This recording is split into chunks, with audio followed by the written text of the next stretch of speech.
Shreveport Police Corporal Chris Bordelon is joining us. Hey, Mr. Chris, welcome to Keel. How you doing this morning? Hey, good morning, guys. So it's called the Shreveport Police Union. SPOO. And it's, pardon me, it is the newest incarnation of police unions for Shreveport officers. Tell us about it. What's the need? What do you plan to do? Well, yes, sir. It's something that we've talked about, several of us, for several years now.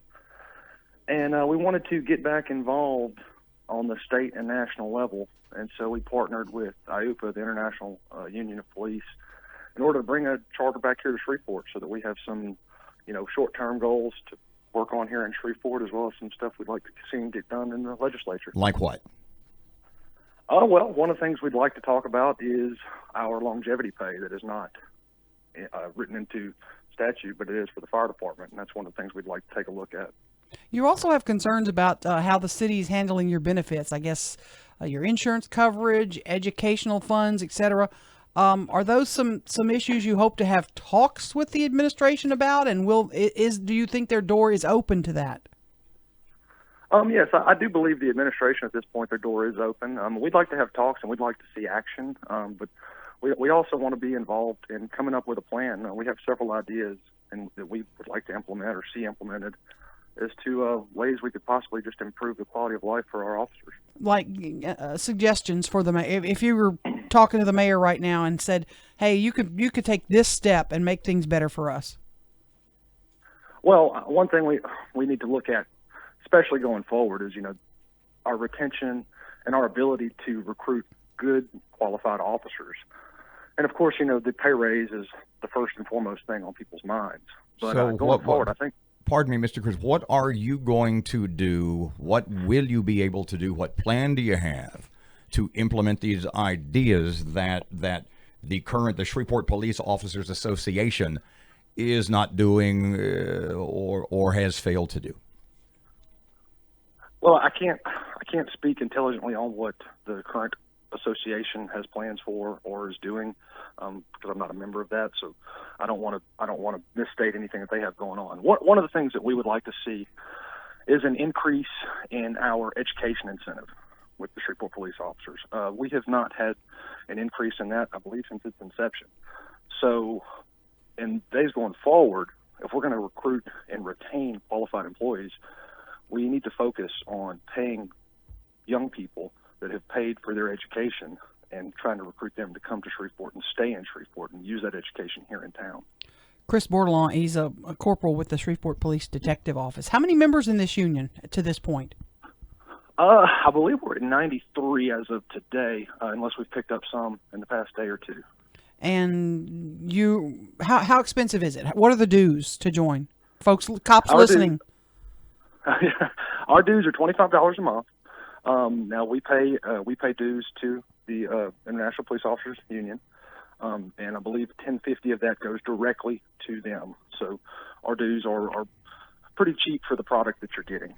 Mr. Chris, pardon me. I spoke to a couple of officers, SPD officers, one this morning, one yesterday, and they were completely unaware that this new union existed. How is that possible? Well, ultimately, the Shreveport Police Department is a lot bigger than people realize. We have 500 plus sworn personnel, plus that's not counting dispatchers and jailers. So getting word to everybody has been difficult. Unfortunately, we're not really allowed to talk about it on duty as executive officers. So we kind of rely on word of mouth and social media to get it out to new prospective members. So that's something we're constantly working on. Hopefully, we've really only been active for 2 months. And it's been a process. This is something that, we all have full-time jobs, and trying to get this going has taken quite a bit to start it from scratch. But hopefully in the next couple months, we'll be reaching out to everybody so that we can include everybody that would like to join.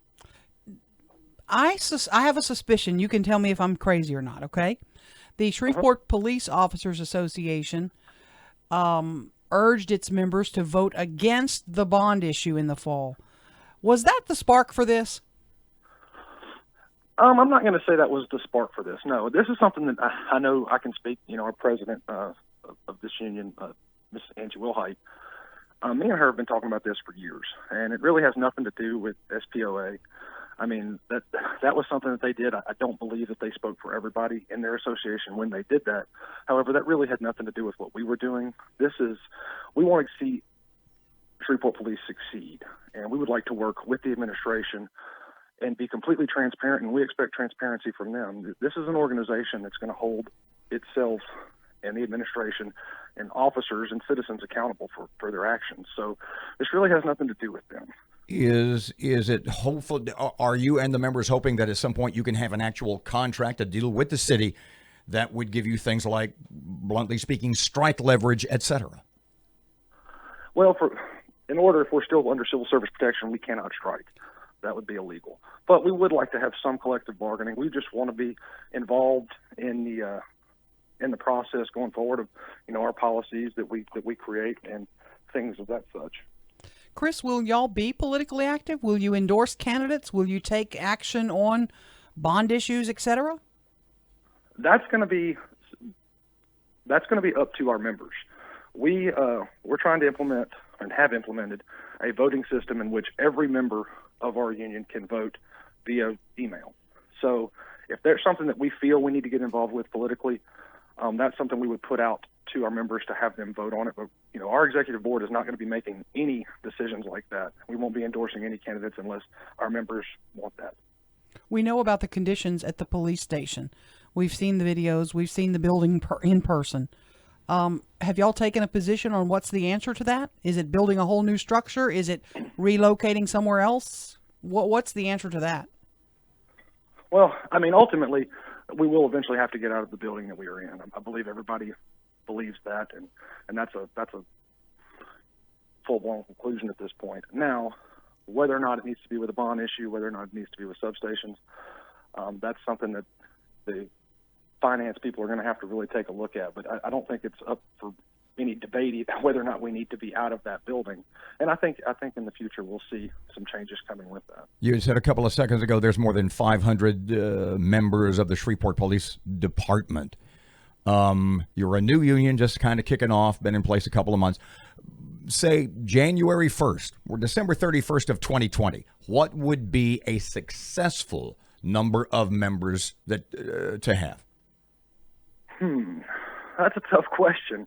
I mean, I don't believe. I think it's very. I mean, easy. would 50%? Pardon me. Would 50% of the Shreveport Police Department being a member of your union, would that have the effect that you want this union to have? Do you need 300? Do you need 75%? That's I guess that's my question.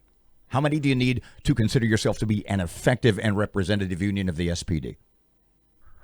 Well, I believe going forward, as long as we're making progress, we're effective. I don't know if I can put an actual number on that. I believe we could easily be at 200 to 300 officers by December, but I don't know if that will necessarily be the case. But we're going to be a union of action.